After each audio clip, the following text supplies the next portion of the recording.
Hi guys, good morning. Nandito po ako sa may Serendra here in 11th Avenue, Bonifacio Global City, Taguig. So, Serendra is a development of Ayala. And nandito po ako kasi may chinek akong unit na for rent na uupahan ng client ko. So, I need to verify the owners doon sa admin, pati yung SPA, at i-check ko na rin yung yung itsura ng unit. So, okay naman lahat. So, in-update ko na yung client. So, nasa Sequoia Tower ako dito sa Serendra. Ito yung building, which is the newest tower here.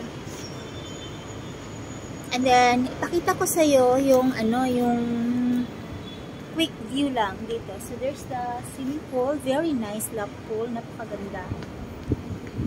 Napakaganda ng lap pool nila. Yan o.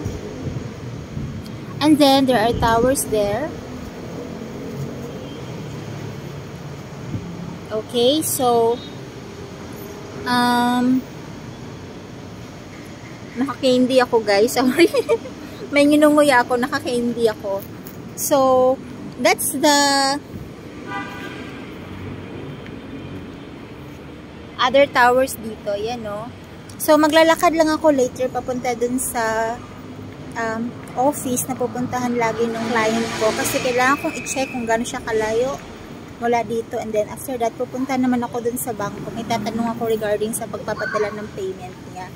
And guys, kung meron kayong gustong upahan na mga units, for example, you wanna come to Metro Manila, right? And then naghahanap kayo ng mga condo na pwede nyong tirhan while you're here, just contact me kasi may mga hawak po akong mga condo for rent. Meron ding condo for sale, meron ding house for sale. Pero yung mga for rent ko, usually condos po sila kasi yun naman yung usual na pinapa-upa, right, yung mga condos.